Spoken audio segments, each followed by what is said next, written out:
Yo, what's up, everybody? This is your WWE Raw post-show for Monday, March 21st. Tonight on the show, no Cody. Kevin Owens dresses up like Stone Cold, and we are a week away from WrestleMania.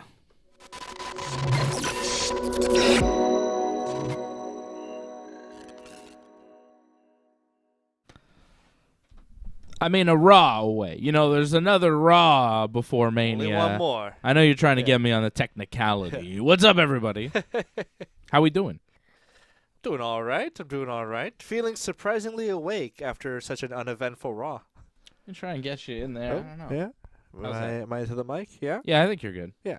But yeah, I feel good. You know, I feel awake and alive, even though not too much happened tonight.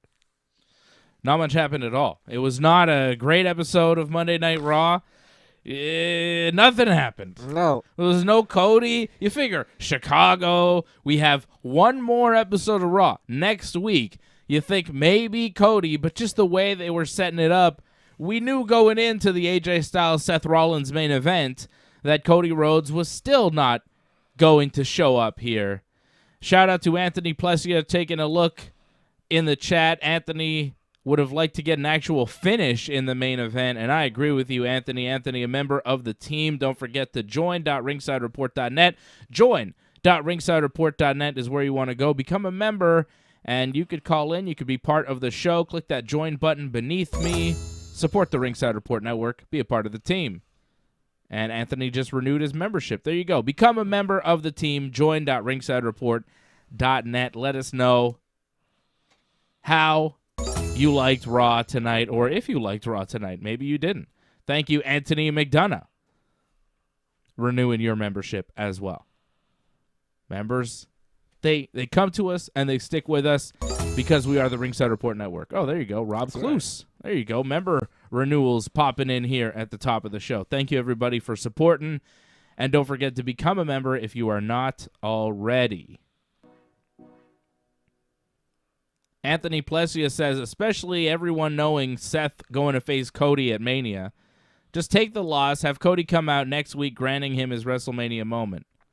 That's what it seems like they're going to do at this point. So the setup to the main event tonight was AJ Styles with an in-ring promo talking about Edge.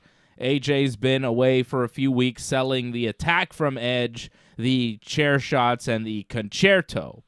And AJ talks about it and how he recovered and how Edge is a coward, and then Seth Rollins comes out, and the fans are chanting for Cody, and he says, well, rumors are fun, but rumors don't make moments, and I'm here to have a WrestleMania moment. And AJ's like, why are you here, Seth Rollins? What's the deal? And Seth says, AJ, you should go home and rest and not come back until after WrestleMania and let me have your WrestleMania match against Edge, because that's Seth's current story, is that he is, trying to take already made WrestleMania matches and replace the guy. Last week, he had no WrestleMania match, so he decided he was going to wrestle Kevin Owens, and if he won, he would have been the host of the Kevin Owens show with Steve Austin, which would have made absolutely no sense, because they've been building for weeks, Steve Austin and Kevin Owens. So Seth winds up losing last week, and this week they decide to do it again with AJ Styles.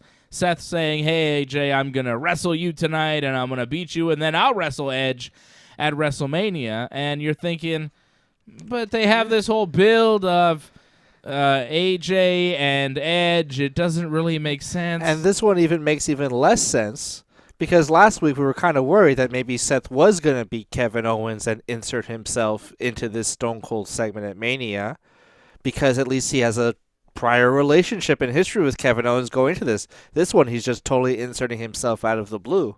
Yeah. He has nothing to do with Edge or AJ. He hasn't been involved in a storyline with them in a long time. Yeah, I mean, he did have the thing with Edge, but back then Edge was like family man Edge, not crazed psychopath Edge. Seth was a crazed psychopath, though, so it wouldn't really make sense in this case. Yeah, and I'm kind of annoyed that they went that route, because we knew the outcome of the match before it even happened. It just felt pointless. Even though it was a decent match. Probably my favorite match of the night. That's it. You knew where it was going to go at the end of the night. So you have this setup here with the promo, and Sonya Deville and Adam Pearce come out, and they're like, okay, Seth, you get one more chance, and if you beat AJ tonight, then you will wrestle Edge at Mania. And you're like, oh, okay. And then we have the main event, and it is a pretty good match. It really was quite good. I enjoyed it. I would say it was match of the night, because the night was just not filled with great matches. It's hard-hitting. It was a hard-hitting match. They did some cool moves. AJ did a torture rack powerbomb that was really impressive. Hit a suplex on Seth in the corner that was pretty nice. Seth had AJ hung up in a tree of woe and did a hell of a drop kick. AJ's head snapping back there in the corner. Some really good stuff in this match. But then it ended with Edge showing up and hitting AJ Styles with a chair. AJ was setting up on the apron for the phenomenal forearm. Here comes Edge, smacks AJ Styles in the back with a chair, which does make sense. I like that they did that, because Edge wants to wrestle AJ Styles. He doesn't want to wrestle Seth Rollins. He's got this whole beef with AJ Styles right now.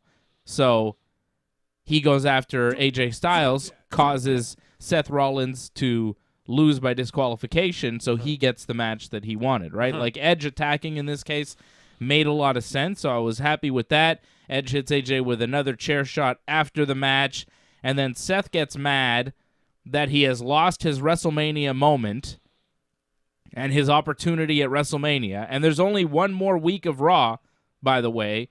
Next week's Raw is the last Raw before WrestleMania. There's, one more week of WWE TV next week, and then it's WrestleMania. WrestleMania is a week from this Saturday.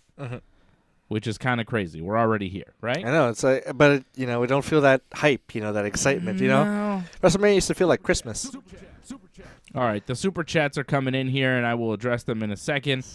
Brian Firth dropping a super chat. He says, "Hey Simon Brothers, do you think Cody is worth the rumored $3 to $5 million?" Maybe. Yes. Yeah, he's Cody Rhodes. He's a big star. And that seems to be a standard investment in like a upper mid-card main event wrestler, and Cody's at that stature right now, so yeah, he's a hot free agent. I think Cody's worth it. I would have liked to have seen him tonight. I would have liked to have seen Cody show up in front of the hot crowd in Chicago rather than the crowd next week in Pittsburgh, which could be hit or miss. I don't know. They're going to get a hell of a Raw next week. They got Roman Reigns and Brock Lesnar advertised to appear on Raw next week, because Raw will really be the go-home show for WrestleMania because SmackDown's going to be the Hall of Fame. I don't know how much there's a rumor that it might be the Andre the Giant Battle Royal on SmackDown and the Hall of Fame ceremony, and that's it. Like, I don't know what they're going to do exactly for SmackDown, but it's not going to be a traditional SmackDown next week because they'll be in Dallas for WrestleMania, and they'll be doing the Hall of Fame. So Raw next week, that's why Roman and Brock are appearing on Raw next week, because that's really the go-home show. So it should be a hot show. I don't know if it's going to be a hot crowd as hot as it was in Chicago, a notoriously great wrestling town. And, you know, they were chanting for Cody, and Seth gets mad after that. You know, he lost the match, and he smashes the announce table, and he gets on the microphone, and he says, "This is bullshit." He doesn't, he's swearing, and he's mad. And he says, "Next week, Raw won't happen unless I get what I want, my WrestleMania moment." And then he kept saying it was bullshit. You kept hearing bullshit off mic, and the fans were chanting for Cody. And Seth tore up the barricade and some stuff off the ring. And Ryan Katz says it reminded him of Bret Hart's bullshit ran in '97. That's right. The tear up of the ring kind of reminded me of, you know, after the screw job tearing up ringside. But also in the lead up to WrestleMania 13, when Bret, I think, lost a cage match because, like, remember, it was like it could have been him or Stone Cold or Sid or Taker. They were all kind of going for it to be in the main event title match, and then Bret lost his opportunity, I think, to Taker, or maybe Sid, and then Vince interviews him. Bret shoves him to the ground. This is bullshit. This is bullshit. You screwed me before. You're always screwing me. Yeah. And I think in that promo, he also went outside and like threw away, like broke up the announce table. Yeah, that was a good one too. Yeah. And I think Seth was definitely going for a Bret Hart kind of homage. Yeah. It didn't feel as heavy. No, it didn't feel like anything because it's just like, oh, I'm really mad that my story isn't starting yet and whatever. Like, it didn't feel real. It didn't feel like Seth was actually angry at anything. He's just, you know, pretending to be mad because they decided to not debut Cody until next week or maybe Mania. Like, I don't know. Seth saying Raw's not going to happen next week unless he gets his WrestleMania match makes me think that next week Cody will show up and say, okay, I'm going to wrestle you at Mania. But at this point, he's lost to Kevin Owens. Like, he just lost to him last week, right? Kevin Owens, granted, is going into a thing with Stone Cold Steve Austin, so Kevin should be strong, but he loses to Kevin. He was on his way to losing to AJ Styles tonight. AJ was on the apron about to hit the phenomenal forearm. Yeah. We're led to believe that the only reason AJ Styles didn't beat Seth clean in the middle of the ring was because Edge interfered. That's the story that they told tonight. So Seth is going into a program with a newly signed free agent who may be worth $3 to $5 million, as Brian Firth pointed out, who's coming in now, you know, to face Seth, who's looking kind of weak. Not really that great. Who's got nothing for WrestleMania, who's just a desperate man, you know, grasping at straws, trying to find some way to be at WrestleMania. He's so unimportant. Like, Dominic Mysterio's had his spot at WrestleMania for weeks, you know? Logan Paul's got a spot at WrestleMania. Johnny Knoxville's got a spot at WrestleMania. But Seth Rollins is so insignificant in the grand scheme of the WWE that they've left him off this card. That is his story. He doesn't matter, and he's being left off the card. So how do they introduce Cody Rhodes and have him come in and be like, well, I'll wrestle you, I guess. I mean, I'm new. I mean, I've been here before, but I'm back, and I'm coming in. You know, I got a week to Mania, so maybe we should wrestle. Like, what's the story here? You know, like if Cody comes out next week, he's just going to point at the sign. Yeah. Like, there won't be a promo, I don't think. And what is that at that point? It's like, oh, Cody's pointing at the sign, and Cody's going to wrestle Seth. We all knew that this was going to happen. And the crowd will pop for Cody's entrance, but if you really look at what they're doing and the story they're telling, Seth is kind of sad, and no one wants to wrestle him because he doesn't matter. So here comes Cody, who's supposed to matter, and he's going to wrestle Seth, and they're going to set it up like a week out. Yeah, it's very rushed. It's not great. I wish they had more time to draw this out. Like Cody showed up a few weeks ago and they could, set up an actual program. Just having this be, Cody just shows up, like the crowd will be very into it because, he'll be back and there'll be that kind of excitement. And he's definitely going to beat Seth Rollins if they have a match. You would think. You would hope. It could be a very violent match, though. Like maybe Cody will get busted open if they have a match. I mean, if they do tack it onto this WrestleMania card, it'll probably be one of the better matches on this card. Because Probably be overall, on the Sunday. yeah, I mean, overall, it's not looking that great. Doug Hepburn dropping a super chat. He says, 2 great teas tonight, Super Simon Brothers. Thank you. I got my Andre the Giant, old school Andre tee for you, brother, and he's got the Dirty Burger. That's right, bud. Phil Collins and Randy. Rest in peace to Phil Collins. Yeah, not Randy. Randy's still with us. Randy's still with us, baby. Oh, Bo Banders. Pat Roach is still alive. Gotta love Bo Bandy.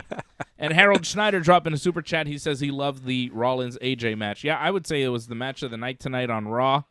Thank you, Harold, for the super chat. Doug Hepburn and Brian Firth, you are the super chat leader tonight. Longtime super chat leader Angelo Catagonis in the chat. What's up, Angelo? My man Angelo, longtime member and supporter of the Ringside Report Network. Angelo and Doug, always good to see you guys watching live here tonight. Of course, we will be on after WrestleMania, both nights. 2 nights of Mania coming up, unless my daughter's born early, which I hope she's not. But, I mean, it could be a week. You never know. Hopefully not. These are going to be, 3-hour shows each night? I've threatened her mother. I said, listen, if she's born at Mania, I'm naming her Mania. Mania Simon, brother. Is that what we're looking at? 3-hour shows each night? I hope only 3-hour shows. I don't want to sit through a 4-hour show 2 nights in a row. That's a bit much. Yeah, what's better or what's worse, really? 2 4-hour shows or 1 8-hour? I mean, neither is really a good option. I don't see why, if you're doing 2 nights, that either night has to be over 3 hours and 15 minutes at the max. Like, they might do 3.5, and that I could kind of deal with.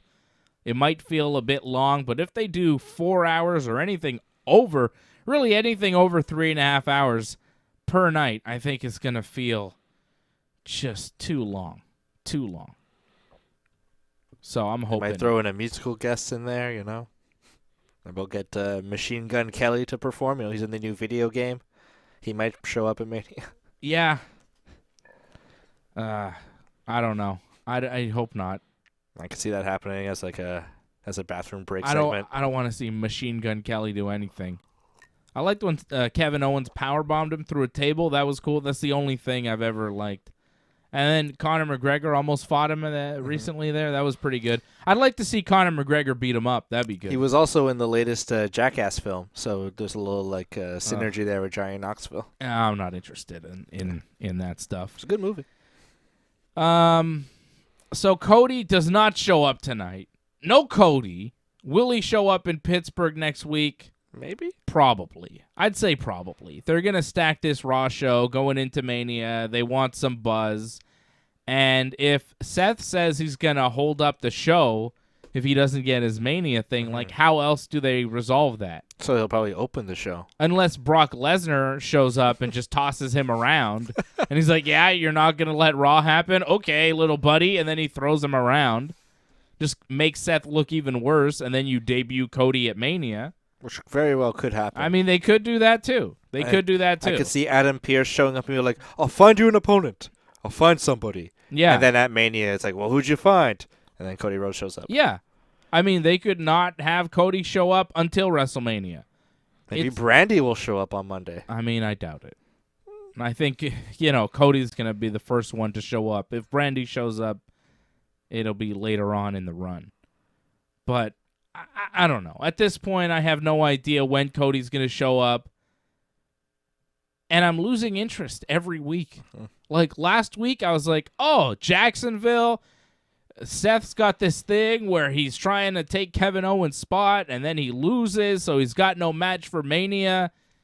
This seems like Cody, and there was like a buzz, it felt like, oh, Cody.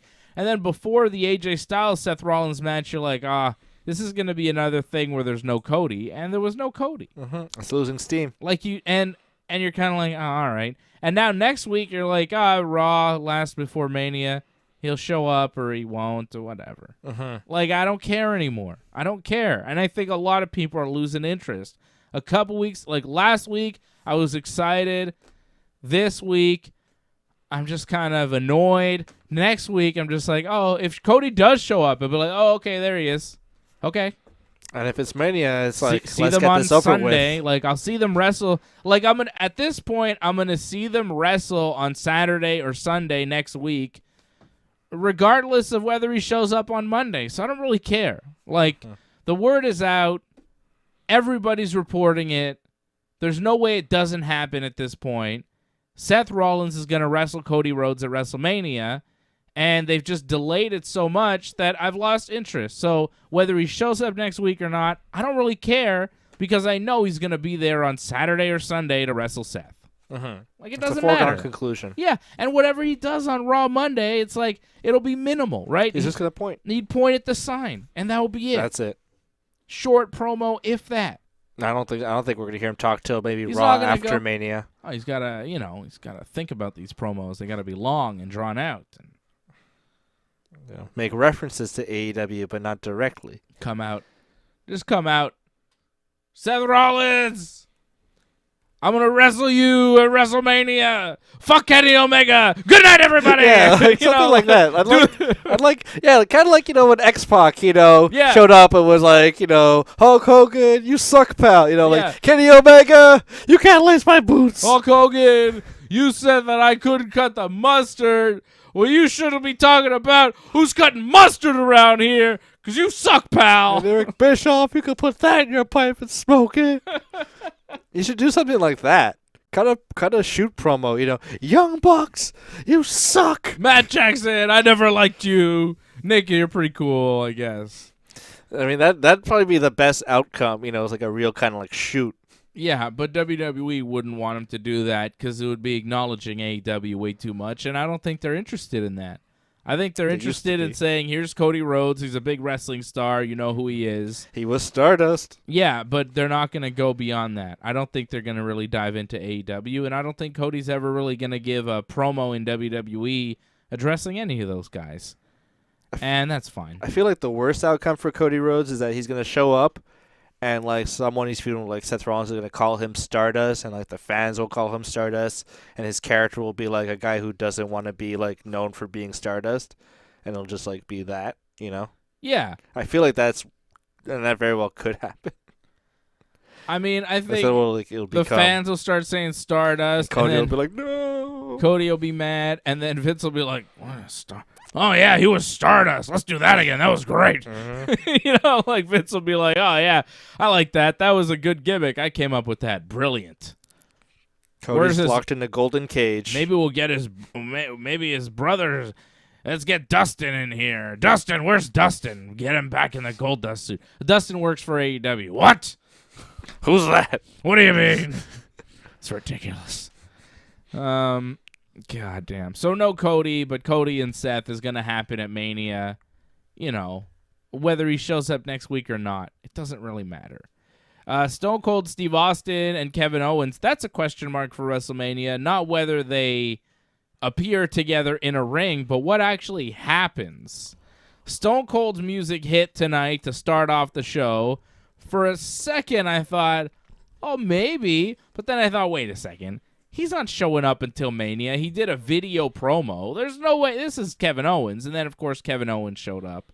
There was like half a second where I thought, oh, Austin, really? And then I was like, no, there's not. There's no, like, why? Because why would they waste Kevin Owens and Stone Cold in the ring together, which is the whole appeal of the whole thing? Because what they're going to do is limited. It's the Kevin Owens show. It's not a match.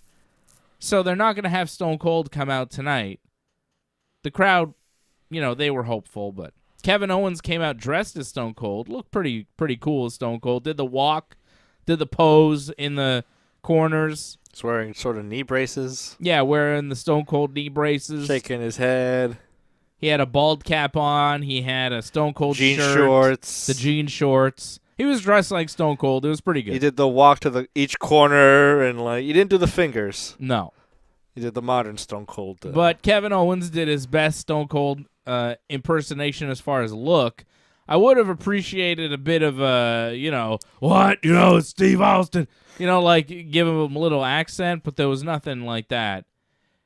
He said but he was pretending to be Stone Cold. Like, he wasn't just coming out as Kevin Owens and then talking about Stone Cold. He was Stone Cold talking about Kevin Owens and, saying, "Oh, I'm Stone Cold, and these days the lights are on, but is there anybody home? Stuff like that." He said what to the he crowd. Said what? Yeah. He was doing like Stone Cold catchphrases, but not in a Stone Cold voice, but he was dressed like Stone Cold.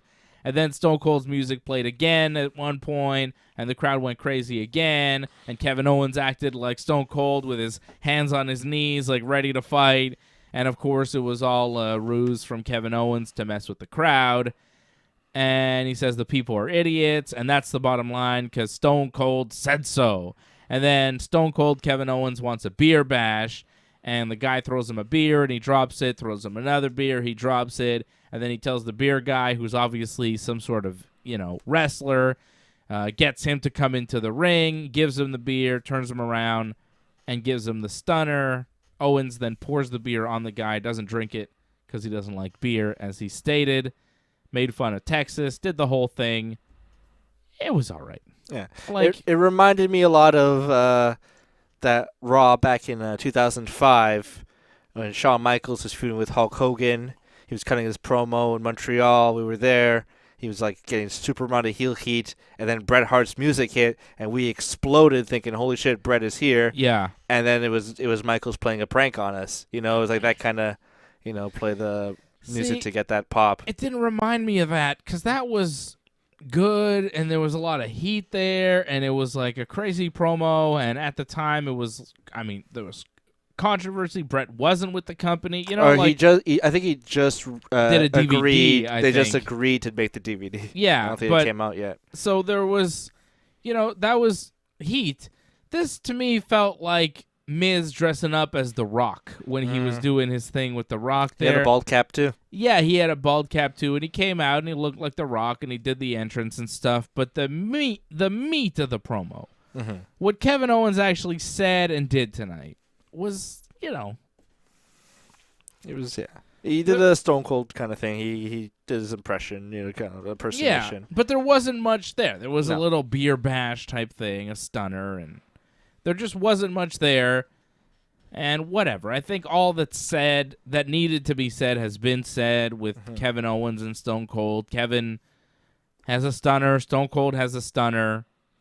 He didn't. Kevin doesn't like Texas. He didn't run down Texas in his. He promo. did a bit. Oh, yeah, he did. He did a bit. Oh, he did. Okay, because that's like the meat. That's like the basis of the feud. Kind of like Kevin's hatred for Texas all of a sudden. Yeah, I think he made a crack or two about Texas, but it was cool because he looked like Stone Cold, the movements, the walk and everything.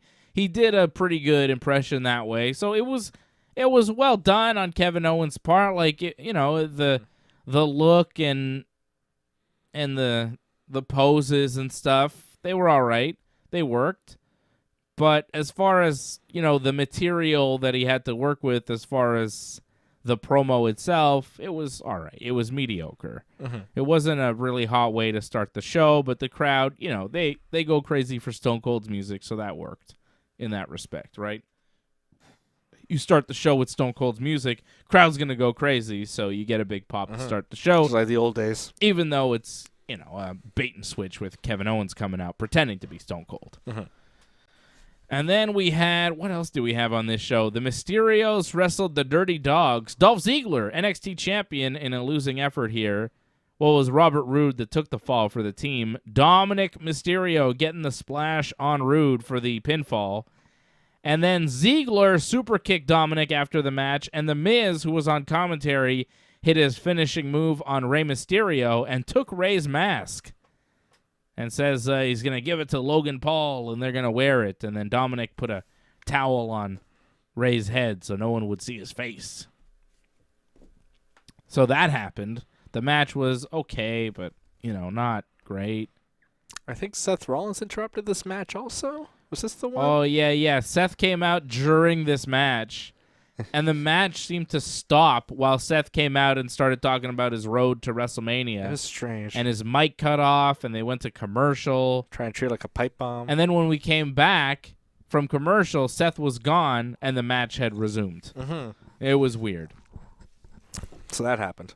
Yeah, it was a lot of Seth talk, right? Like, Kevin did his promo, and then Mysterios and Dirty Dogs start wrestling. Then Seth does a promo talking about Mania. And then Mysterios and Dirty Dogs have their match. Miz does his thing with the mask on Ray. Of course, the Mysterios against Logan Paul and Miz at Mania. Miz. And then Seth Rollins is backstage with Sonya Deville and Adam Pearce, and they do a thing, and he's all mad, and he wants a WrestleMania match, and they'll say, oh, they're going to help him, and they'll figure something out, And then later on, AJ Styles did his promo, and Seth interrupted that. Like, a lot of Seth. A lot of Seth is laughing. And you do this match where Seth isn't going to beat AJ Styles. Somehow he's going to lose. He does lose. And at the end of it, he just gets mad that he's lost. And there's no payoff. Like, there was a lot of Seth promo, Seth promo, Seth promo. 3 separate scenes. Like, he's interrupting the Mysterios match and doing a promo. He's backstage and doing a promo. He's in the ring with AJ Styles and doing a promo. He's after the match doing a promo. Like, 4 promo segments and really nothing done. Nothing accomplished. 0 payoff on this show. It's frustrating. It's annoying. And and at the end of the night, you've seen a show and nothing's happened. It's 2 weeks away from WrestleMania. You're supposed to build WrestleMania, and this is how they're choosing to do it with these nothing Seth Rollins promos while everybody in the world knows Cody's going to show up eventually. We're just like, the term make work? No. It's just like, like we got nothing else to do, so let's just like put this together, just give him a spot and just, there's no meaning behind it, but it's like something on TV or something. It's like make work, It's just like something for no real purpose. It's filler. Yeah, filler. Doug Hepburn dropping a super chat. He says, Miz is. I'm not saying it. I don't have to say it. It's a super chat, Dave. You have to say it. I don't actually have to say that Miz is God. I mean, that's just a ridiculous statement. He's a false god. He's a god in his own mind. But he's not JBL, a wrestling god. I'll tell you that much. Yeah. I don't know. The Miz stuff with Ray, I just don't care. I don't care about any of that stuff with Ray and the Mysterios, whatever. I was kind of surprised how casual they made Ray getting unmasked was. That used to be like one of the biggest deals, if Ray got unmasked or like someone threatened to take off Ray's mask, such an important thing. I don't think... like, whoop. Yeah, I mean, he did it quickly like, and easily. Yeah, and like the announcer was like, oh. Yeah, the announcers kind of sold it, and Dominic sold it, and Ray sold it. But at this point, they've done it so much, and like, how does it figure into the? And they're doing it in this story with no heat. Yeah. Like, it feels really shoehorned in. Like Miz and Logan Paul against the Mysterios has no heat. No one cares.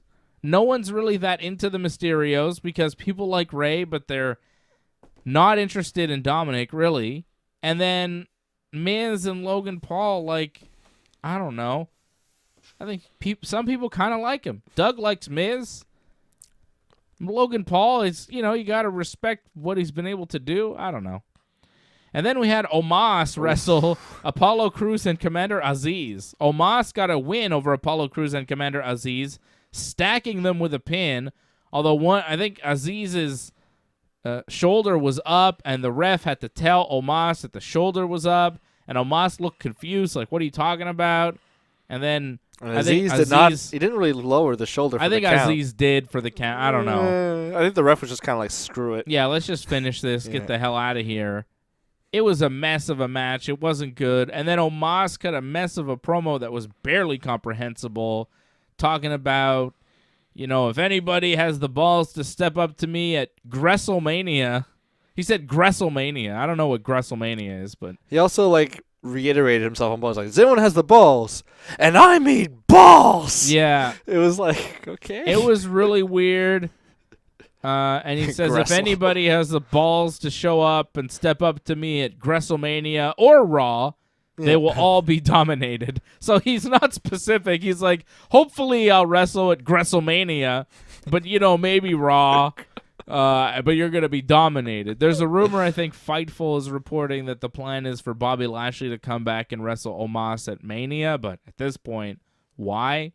Yeah, he's not a babyface, Bobby. I mean, not WrestleMania. I'd rather not see Omos and Bobby at WrestleMania. If they want to go at Gresselmania, that's fine, because I'm not watching Gresselmania. Yeah, I'm not paying for that. I'm not interested in Gresselmania, brother.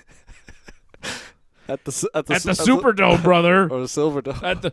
We're at Gresselmania at the Silverdome. So Omos has plans to wrestle at a new event called Gresselmania, and he's going to be the star. I think that's Control Your Narrative's big event. Yeah, it's Gresselmania. It's Gresselmania. Omos is being loaned out to control your narrative. That's right. Because the brass in WWE are a big fan of their politics. They're like, these guys, they see the world straight. They're a shadow backer. Yeah. Oh, my God. Gresselmania. So Omos talking about Gresselmania after beating Apollo Crews and Commander Aziz. Omos versus Bobby Lashley. If they do have that match at WrestleMania, does Omos beat Lashley? I suppose. He kind of has to. Yeah, he'll probably get put into the Master Lock. Unless the WWE, after seeing the performances that we've seen, they've decided it's over for Omos. Nope, we're not going to push him like a monster. Even though we found out last week that he's still in his 20s, right? He's a young guy. He's young. He's 23? No, he's not that young. 26? But something like that. Yeah, he's a young man. He's young and gigantic, so you would figure the upside is huge. I like when you type in Omos into a search, it just switches to Moose. Do you mean Moose? No, I don't mean Moose the wrestler. Not a Moose anyways, 27 years old. Okay. From Nigeria. And 7'3" is what he's billed at, 400 pounds. I mean, he is over 7 feet tall. He is ginormous. And you would think that they would have plans for him. So if they did have a match at this juncture with Bobby Lashley, they would put Omos over. But I don't know. Yeah, I mean, it's an easy way if they want to pull the plug on it. But I feel like if this is what the plan is, I learned about that tonight, that rumor, you figure Omos is going to beat Bobby. Maybe he'll take a bump here or there, a spear through a barricade or something. Yeah. But he'll probably give Bobby the choke bomb and pin him, and people will be super surprised. And you figure. But it's also kind of shitty for Bobby. He kind of comes back to get kind of squashed by, this giant guy. It doesn't look good for him going forward. And he was the main eventer. He was the WWE champion that never actually lost the WWE title in that Elimination Chamber. If you remember, he went into that match hurt. That's right. He got taken out by something he got someone powerbombed someone through his pod and he sold it, and apparently he was really injured, but they took Bobby out of that match. He never actually wound up defending his title in the Elimination Chamber, never actually got into the match.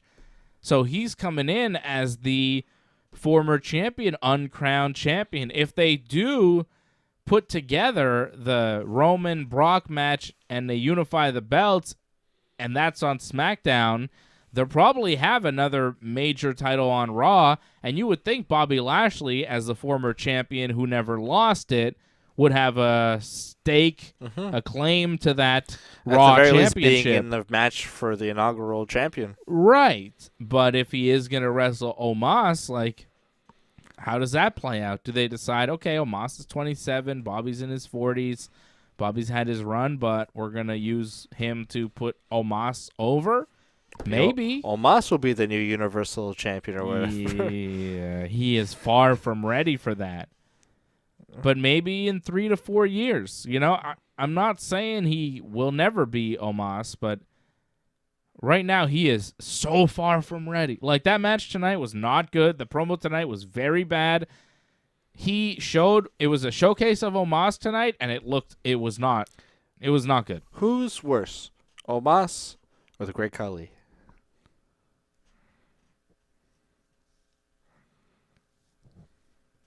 Probably Khali. Because, well, I mean, I never...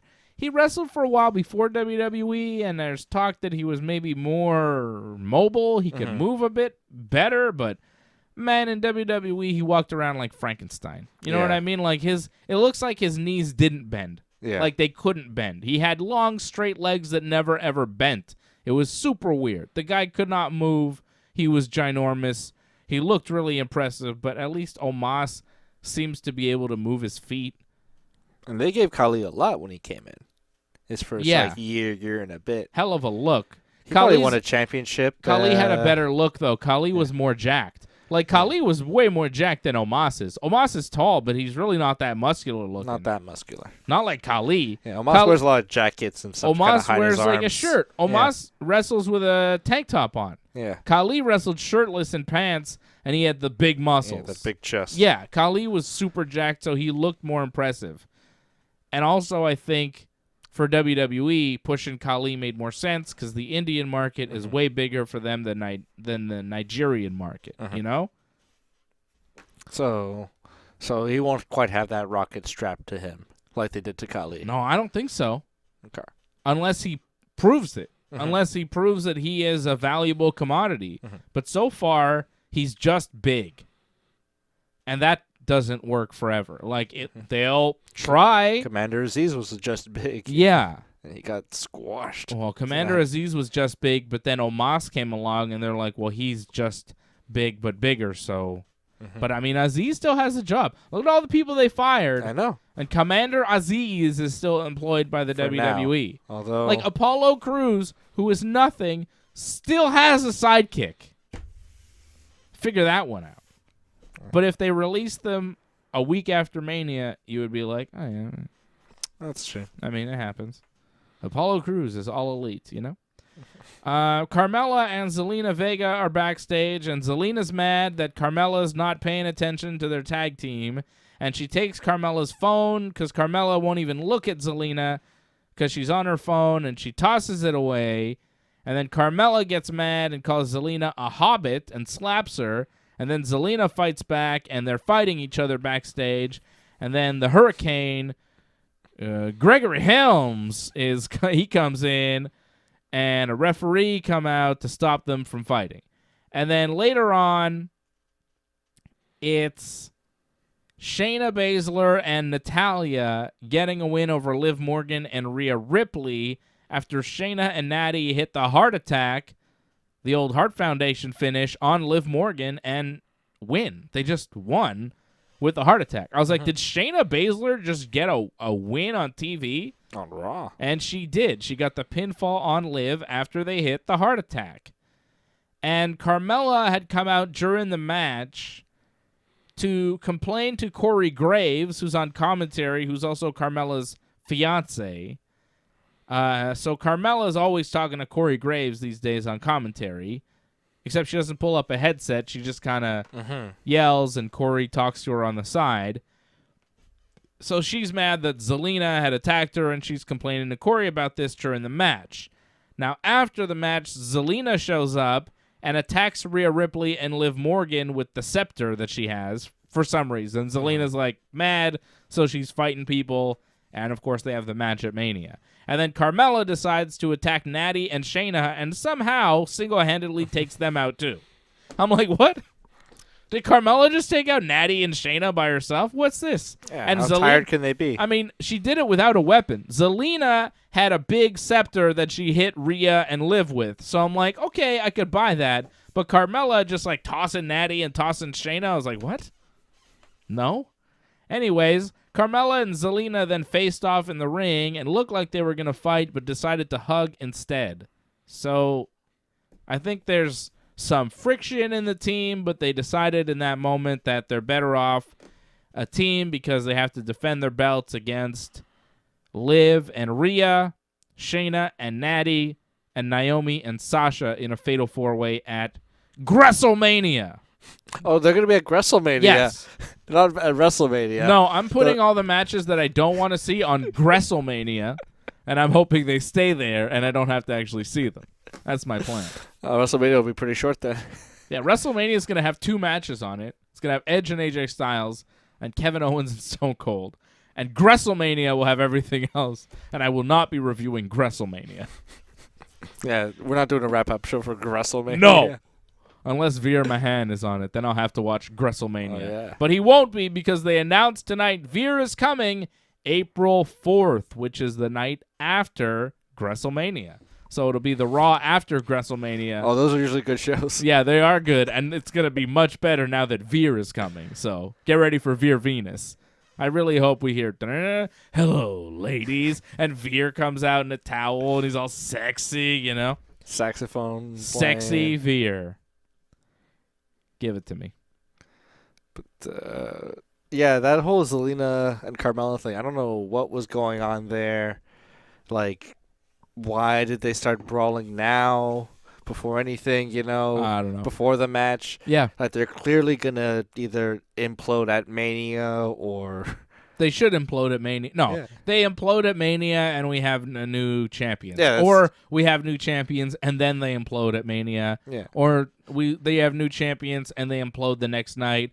Or we have new champions the next night and that's when they implode. Like, it's either going to happen at Mania or they'll do some sort of rematch the next night and they'll do it then. Because they often, especially with kind of mid-level belts, they often have a match at Mania, have the champions retain, and you're like, huh? And then the next night on Raw, they have the same match, and they have a new champion crowned, and you're like, oh, okay. And they just do it. They just do it because at Mania, they give you so much. And you expect there to be a new champion. So they switch it up, and then they say, okay, well, on Raw, they give you so little, so how about they give you a title change? So I could see that happening, too. But I really don't care either way. I hope that Sasha and Naomi don't win the belts because I think Sasha in the tag division is an absolute waste of Sasha. At least without Bailey. I think Liv and Rhea is also a waste of Rhea and kind of Liv. Shayna and Natty, I think, would be good with the belts. Just like Shayna and Natty over the past year or two have held the belts with different partners. To see them come together and hold the belts together, I think would be cool, and I think they'd be the first women to be 2-time champions. With different partners? With the belts. No, I think 2-time okay. champions and 2-time champions with different partners. Both. Because I don't think anybody's held the tag team belts because it's like twice. Bailey and Sasha held it for a long Shayna. time? No, I think Shayna maybe did with Nia. Didn't they lose it and then win them back? Probable. I think they did. Did But I'm not going to check it out. Nikki Ash maybe? I'm not Did sure. her and Alexa ever hold the belts and then she held them with Rhea? Maybe. Okay, I am going to check it out. Now I got to find out who the champions were. So the first champions were Bailey and Sasha. Yeah. Then the Iconics. Oh, yeah. Then Alexa and Nikki. Yeah. Yeah, so Nikki Cross has been 2-time champ. Oh, Alexa and Nikki won them twice. Alexa and Nikki lost to the Kabuki Warriors, Asuka and Kairi Sane. Great team. And then Alexa and Nikki took them back from the Kabuki Warriors at WrestleMania 36. And then Bailey and Sasha took them from Alexa and Nikki. And then Nia and Shayna won them. And then Asuka and Charlotte won them. Oh, yeah. And then Nia and Shayna took them back from... Yeah, Nia and Shayna did have a double run, but so did Alexa and Nikki. So Shayna would be a 3-time women's tag team champion. Bailey and Sasha are 2-time women's tag team champions. Sasha could be 3-time too. Nikki's 3-time. Nikki Ash is a 3-time. Oh yeah, because twice with Alexa. after Nia and Shayna, they dropped them to Natty and Tamina, and then Nikki and Rhea beat Natty and Tamina to be the new champions, and then Carmella and Zelina beat Nikki and Rhea. Yeah, Nikki Ash is the only 3-time WWE Women's Tag Team Champion. And she's not involved in the match at all. No. That's interesting. She could have been. I didn't realize Alexa and Nikki won them twice. Yeah, me neither. That's a forgettable tag team. In a forgettable division. This division really doesn't get much shine, doesn't get much TV time. And it's too bad. I think they could focus way more on it, and they have some talented people that are involved, but they just... It's like the U.S. title. You know, it's a dead zone in WWE. Nobody focuses on it. They never pay attention. Looking at that list, it makes me miss the Iconics. They were good. And if they had like a run with the belts and like were featured enough, they probably could have made something like made it memorable. WWE broke them up. Billy Kay was so good. They broke them up. I know, it was awful. And did nothing with them. And now they're the Impact Tag Team Champions. But who cares? I mean, whatever. They're doing their thing. They're making money. Yeah. Not Tony Storm OnlyFans money, but they're making money. Tony Storm started on OnlyFans on the weekend, and she made over $10,000 in a day. God damn. Good for Tony Storm. Got that bag. Big money. I mean, I don't know.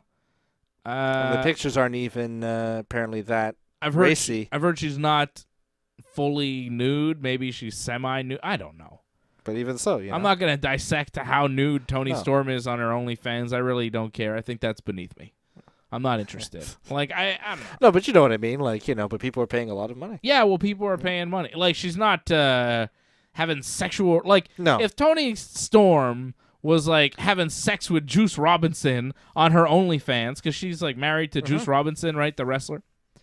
If she was doing that and it was like $20 a month to see Tony Storm having sex with Juice Robinson, I'd be like, God damn, pal. Like, I may have to see this. This is crazy. Like, that's crazy. And that might be like the future in a way. I don't think so. Not for them, but like somebody, maybe. I don't know. Well, people are doing pornography. I mean, that is not it's the present and the past. And also the future. I mean, people are always doing that. No, but like also having like a mainstream career as well, potentially. Oh. I don't know about that. Well, I don't know. I think that'd be tough to pull off, but who knows? And also, why? I don't know if that's necessary, But but she's not doing anything that crazy on her OnlyFans. But a lot of people are big fans of hers. It's a way to make money, And they are spending the money. So I think it's great. She got released from WWE. I'm surprised she hasn't shown up in any kind of wrestling promotion. But maybe this is better. Maybe this is easier. You don't take bumps. And you make a lot of money, and you don't really... I mean, you're showing basically as much skin as you're showing when you go out and wrestle in your wrestling outfits, except, you're looking at the camera, and it's like... and they're by a pool. And you get, like, a good photographer to do pictures, and they're nicely shot photos. You could do it at home. Yeah, it seems like a good way to make money, and if Tony Storm can make money that way, I think it's great. I don't think everybody can make money that way, but if that's... A lot of people do. Well, yeah, a lot of people do. Yeah, maybe you should do that. I think Doug said Ben fans only, maybe. I don't think people are gonna. I don't think there's much of a market. I don't think you'd make $10,000 in a day. I'm not Tony Storm. I don't think you'd make $10,000 in a lifetime. I've paid $10,000 in my life. No, I mean by selling. By selling explicit nudes of yourself on the internet. I think I'd probably have to be doing some like pretty depraved things. I think people for people to pay. People but, like it won't be paying for me. Somebody would pay you $10,000 to stop. Stop. It's just no. Stop doing this. It's terrible. I'll give you $10,000 to shut down your account. Yeah. Anyway, so Tony Storm, that's what she's up to. She made a ton of money in a day. And she's probably making more money today and every day by taking pictures of her butt and putting them on the internet for dudes and possibly ladies to look at. So, cool. God bless. I haven't seen them, though. If you want to send me the pictures. I don't think I don't think you're allowed. No, that's not right. But I'm not going to pay for that. No. And I'm not, whatever. You don't have to, I'm not interested. You know what it is. Yeah, it's Tony Storm's butt. I mean, they mostly look similar. A lot of them. It's like round. There's a crack in the middle. Depends. Sometimes the crack is on the side. What? Well, on the angle. Depends on the angle. Someone's pulling out their hip. Oh, who knows, man? It's a crazy world. It's a crazy world. Anyways, let's stop talking about Tony Storm and talk about Finn Balor. Okay. He wrestled Austin the Theory tonight. and he beat him with a roll-up after a distraction from Pat McAfee. Pat McAfee was ringside, and Pat McAfee's wrestling Austin Theory at WrestleMania, and he distracted Austin Theory. Finn Balor, by the way, is the U.S. champion, and I think he'll be wrestling Damian Priest at WrestleMania, although I didn't see Damian Priest tonight, so who knows? Yeah. I don't know. Yeah, there's nothing booked. Like, if anything, it might be on a pre-show. Maybe. But they haven't made anything official, and you would think Damian Priest would have shown up at some point tonight, but he did not. So it was mostly about Pat McAfee and Austin Theory. No Vince mentions either. No Vince. No Vince at all. Like, Vince stopped really showing up. Like, as soon as he said, I'll find you an opponent, and then it's just been all McAfee and Theory. Like, there's no... Excuse me. Like, there's no real Miss McMahon. Like, No. The lack of Vince has seriously hurt this story. All this Pat McAfee, Austin Theory stuff, I could not care. This, as far as I'm concerned, Austin Theory, Pat McAfee is the main event of WrestleMania. Oh, yeah. Super WrestleMania. This is going on the garbage cart. I don't want to see this. Oh, man. RK Bro beat the Alpha Academy after Riddle's finisher on Gable. And then Otis attacked Randy and Riddle after the match, but the Street Profits showed up and ran them off. And then they turned on Riddle and hit a, spine buster. And, Street Profits stood tall, continuing to sell the Alpha Academy, RK Bro, Street Profits, Triple Threat at WrestleMania for the Raw Tag Team titles. Really, just a nothing. It's pretty WrestleMania, too. Yeah, this is just WrestleMania all over. And RK Bro, Alpha Academy, like, you're doing a Triple Threat in a couple weeks. Why are you having this match on TV? Yeah. Why? And it was okay. It wasn't a bad match, but, you've seen it so many times. The Triple Threat's coming up. This is how you build. This is how you build it. Like... And, yeah, the only nice thing was the Street Profits had nice gear. Yeah, I like their Chicago Bulls-inspired jerseys and shorts. Like, that was cool. But apart from that, nothing. Just more nothing. This whole show was full of nothing. Even Becky Lynch, who came out. The best part of Becky Lynch was her cool sunglasses that she was wearing, that visor thing. I thought that was cool. She looked cool.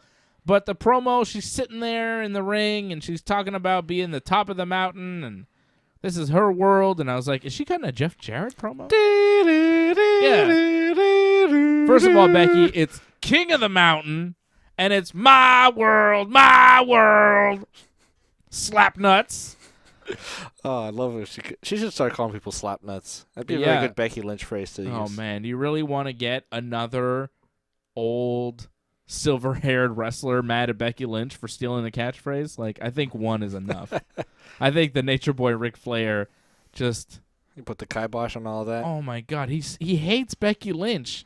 He's like, she's not the man. I'm the man. Like, is he still on his podcast? He's like, yes, it's like all he does. He hates Becky Lynch still, and he buries her and he shits on her constantly. And it's like a total shoot. It's a total shoot, and like you could tell, like his daughter doesn't like her. I saw Charlotte. Yeah, like there's heat between Charlotte and Becky, and Ric Flair is like very much on that side and really shits on Becky Lynch on his podcast a lot. A lot. Not the man. She's not, whatever she is now. She's not, not a good worker. She's not that great. Well, whatever. She says he does admit that she's good because you can't deny how good Becky is. You can't. But I think he says she's not that great and whatever. Charlotte's way better and all that stuff. Bianca Belair is better. He can't say Bianca Belair. Hearing Ric Flair try to pronounce Bianca Belair is so fucking funny. He calls her like anything but Bianca. It's Bananica, binoculars, Banaca, binocular Belair. He can't do it. He can't do it. It's so funny. Binoculars Belair. That's what I call her. Nature Boy. Anyways, Becky did this whole promo about binoculars and how binoculars can't see anymore because she crushed the lenses. No, she crushed Bianca's throat last week, and Bianca's not there, and she's selling the injury, and she's gonna do even more damage to her at WrestleMania. And Bianca didn't mean to crush her throat, but she meant to do the damage to Bianca, and it's an eye for an eye or a throat for a throat, and at WrestleMania, Becky will win again. And it was just like, yeah, all right. Okay, fine. Okay.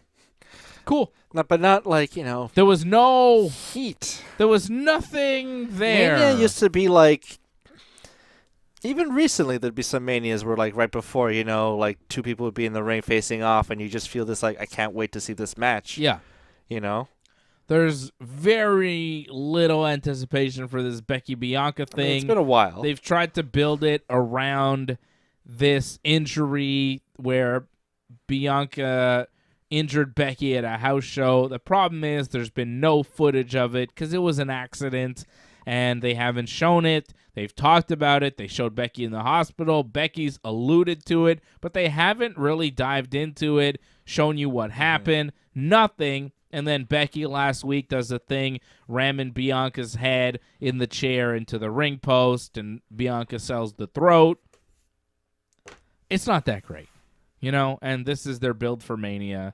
And, of course, they have the match at SummerSlam where Becky came in, and they're talking about that a bit. And you kind of expect, well, that's kind of where I think the interest is. The promos, whatever. But I'm not sure who's going to win. Yeah. Like, you kind of expect Bianca to get the revenge on Becky for what happened at SummerSlam. But maybe not. But it's Becky. Becky's like Brock Lesnar. It might feel like she should lose or something, but like she just might go in there and like not necessarily like squash, but she could just come out the win and just keep going forward. Yeah. Like that. I remember that one time Brock and Roman wrestled, and we were like, oh, Roman's 100% winning this match. And Brock just went in there and won. Yeah. It happens sometimes. I could see Becky winning, and I wouldn't mind if Becky does win. Yeah, me neither. I don't really care either way. Like, if Bianca wins, fine. I think Bianca's good, and Bianca should be champion again. And if Becky wins, that's fine too. I think if Bianca wins, she's got to start building up a heel run. She can't be a babyface champion because I can't get behind her. Her promos are still going to be like, you snuck up on me and attacked me. Yeah. That's not right. I shouldn't. Which is a heelish thing to do, to complain and make excuses. She's got to go down that route. Yeah. She's got to be like, now that I'm the best EST, I'm I don't care about the fans or something. Like, she needs to go down. She was a good heel in NXT. She was a great heel in NXT. She's an awful babyface. Yeah, I don't think she's a good babyface either. I think a heel run for Bianca would be good. And if they do give her the belt, yeah. They have to do that. They can't have her be like, oh, you guys, you're sneaking up and it's not fair. And people expect to cheer her and stuff. But I think they want to keep Becky as a heel because Becky and Ronda seems like the plan for next year, and I think they keep Ronda babyface the whole year. Right. I think Ronda, Charlotte this year, Ronda, Becky next year at Mania. So if Bianca turns heel, where does that leave Becky if they're on the same show? As the number 2 heel on the show? No longer champion, and you're the number 2 heel on the show, and then how do you build yourself up for Ronda Rousey? I can also see it also being the flip side where Ronda's the heel and Becky's a babyface. I don't think you want to turn Ronda heel again because it almost turned her off wrestling last time. They're trying to make her such a babyface, so loved by the fans that they can't turn on her. It's going to be tough for a whole year. And she can't turn on them. Like, they want to keep Ronda happy. The only way to keep Ronda around is to keep her happy. And last time, when they went with heel Ronda, it got a little too real. She worked herself into a shoot where the fans were hating her, and she felt like the fans hated her. Not the character, but her. She didn't like that. So that's what I'm worried about. She needs to stay a babyface if the WWE hopes to keep her around for another year and then some. And the WWE, they seem very concerned with that, and they've put out a real effort into keeping Ronda a babyface, telling her to smile and slap the hands and do all that stuff. It's working, And how sustainable can it be? I don't know. Because after she's done feuding with Charlotte, and if she beats Charlotte, because like the thing is, if Ronda faces off against like an Alexa Bliss or Naomi, it's like, well, how does Ronda look like the babyface? Like she's just gonna run roughshod over them, and over time the audience will just start booing that kind of. Yeah. It's a huge challenge for them to make this sustainable over a whole year. Yeah. It can't just be Ronda Charlotte for a whole year. I'm not saying they'll be successful because, they're not great at it. Which is what makes me concerned. Oh, they could try. Especially with how real it can get. But the thing is, they will probably try. Mm-hmm. So turning Bianca heel, yeah, probably not, because there's no room for that with Becky as a heel. Because they want Ronda as a babyface and Becky as a heel next year. So I think Becky probably stays champion and remains a heel. You keep Becky and Ronda apart, though, right?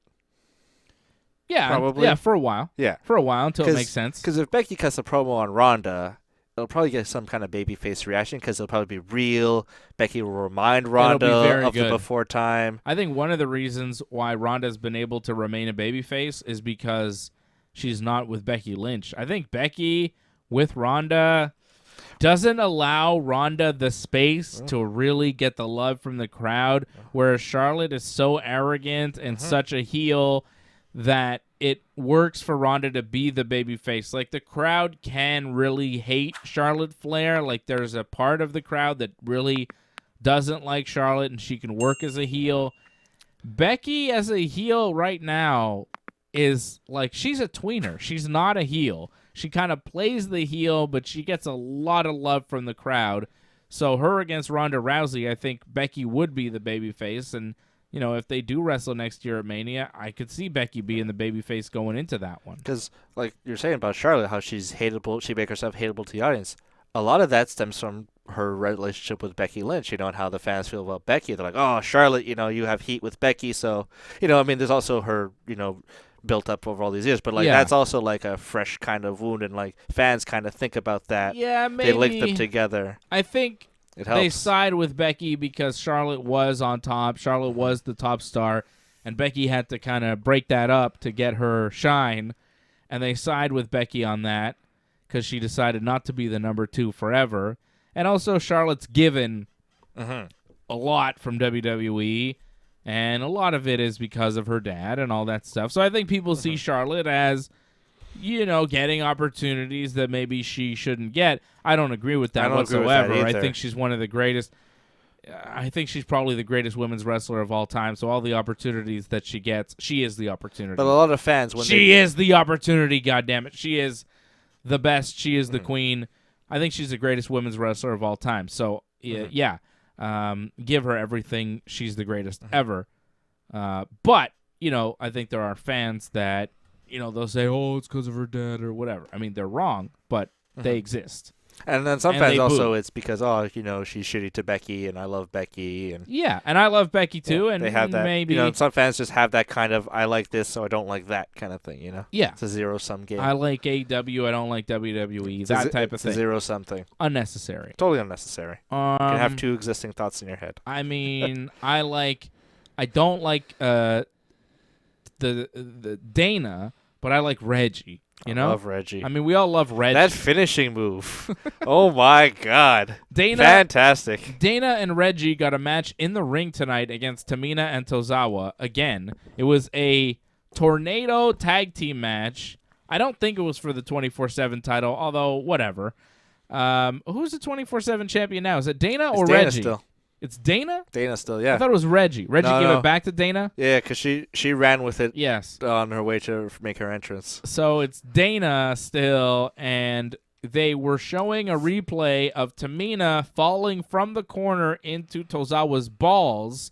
They were showing that replay, and the replay took up, 2/3 of the screen, and then 1/3 of the screen was Reggie doing this flipping butt drop onto Tozawa for the pinfall. So the finish actually happened on a small screen while they were showing a replay of Tozawa getting headbutted in the balls by Tamina. Of course, face first, because they're doing the, Tamina-Tozawa love angle, or Tozawa loves Tamina, but Tamina reluctantly loves Tozawa. headbutt in the balls, and Reggie with the butt flip for the win. You gotta love it. You gotta love it. What an episode of Raw. Like, nothing. They gave them tons of time too. Yeah, a lot of time for Reggie and Dana. They aired a digital segment from the week before. Yeah. With R-Truth was there inexplicably. They didn't explain where he went this week. It was hey, R-Truth's back. And then he was... Yeah, he wasn't involved in this at all. How come he wasn't involved in this match? I miss him. I guess he doesn't have a female counterpart for his love interest, so he's on the outside looking in for this 24/7 title story. Anyways, this was a mess. But yeah, the finish on the small screen during the instant rarely replay, happens.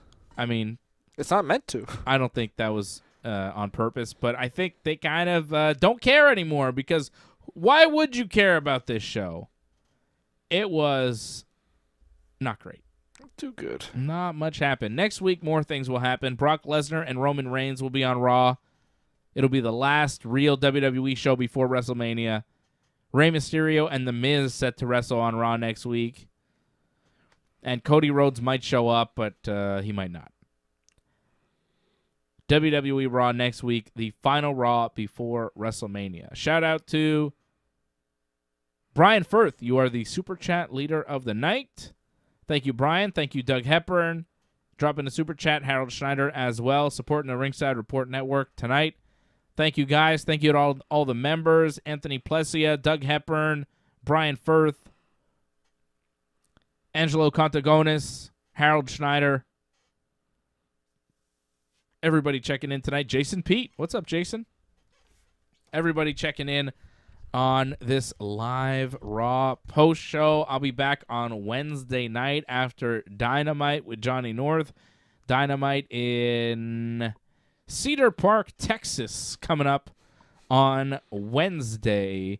So Johnny and I will be back here after Dynamite in Texas to recap everything that goes down, the whole wrestling world in Texas. Dynamite in Texas this week, and then next week, of course, WrestleMania in Dallas. I'll be back Thursday night as well to give you more winning picks on Ringside Report MMA. We had a big weekend last week for UFC London. Hope you all won some money on the parlays. And it really didn't matter who you picked last week. Team Dave, Team Fred, or even Team AJ. Yeah, even Team AJ. His parlay won too. He had a 5-fight parlay that paid out $260 on a $20 bet, and it came through. He won that? No, he didn't put money down. He just gave his hypothetical parlay. Oh, I thought he put $20 down. No, AJ says he's always right, but he never actually puts money down on his parlays. I put money on the Team Dave parlay, which doubled the money, paid out, double the money. And yeah, I won. I put money down. I won money. I've doubled my money 2 weeks in a row on the Team Dave parlay. Two weeks in a row, my parlay on Ringside Report MMA has come through for these UFC shows, and hopefully we're gonna do another one coming up on Saturday. I have been working on it, and I've got a couple good picks for you coming up on Thursday night, 8 p.m. Eastern time, right here on the Ringside Report Network. Winning money. I know Doug Hepburn and his son Nick won some money this weekend off the Ringside Report parlays. And my man Anthony out in England won some money as well. So I'm happy that everybody is winning money here with the Ringside Report Network. And I got to get AJ and Fred to start putting money down. Fred does put money down sometimes. AJ does sometimes, but it's pretty rare. When I give you a parlay, I'm putting my money where my mouth is every single week, because I believe in my picks, and I think we're going to win. And you know what? We do. I was telling you for months that Juliana Pena was going to beat Amanda Nunes. And you know what? She did. And she's still the underdog in the rematch. And you know what? She's going to beat her again. So put it down when you can. As soon as that fight gets announced, we're going to win some money. Nunes, he left American Top Team? Right? Yeah, she left to start her own gym. So that's probably not a good sign. That's a terrible sign. Yeah. You lose the championship and then leave a big gym to start your own gym. That's called retirement. Yeah. She's losing. Too much time spent on the business end of things. Cannot believe this. There are certain things that you just know, and I just know that is not a good sign. Doug Hepburn dropping a super chat. He says, I bet 5 on Team AJ. Super chat. And 145. AJ, there you go. $5. Throw $5 on Team AJ. And you know what's really crazy is that 2 weeks ago on the show, Team Fred's parlay won. Mm-hmm. The week after, my parlay won. So last week we go, okay, here, AJ, pressure's on. Your parlay has to win this week. It does. And then it did. It's pretty crazy. But what's even better is that AJ's parlay won, but so did Fred's and so did mine. So AJ can't come on the show and really brag about it that much because my parlay won 2 weeks in a row. Fred has won 2 out of 3 weeks. AJ's just new to this parlay winning thing. He wins 1. Still 2-1. It was the biggest payout, though. AJ had a huge payout on the parlay. But if you factor in all the losing parlays that he's hit all this year. Broke even. Yeah, barely. I think you're still losing with Team AJ. but AJ would dispute that, I'm sure. So I'll be back here Thursday night, 8 p.m. for Ringside Report MMA with AJ and Freddie. Should be a fun show. And then Friday night again with Johnny North after SmackDown, 10 p.m. Eastern Time. And that's it. Again, we got a weekend with no action. No UFC pay-per-view this weekend. Nothing.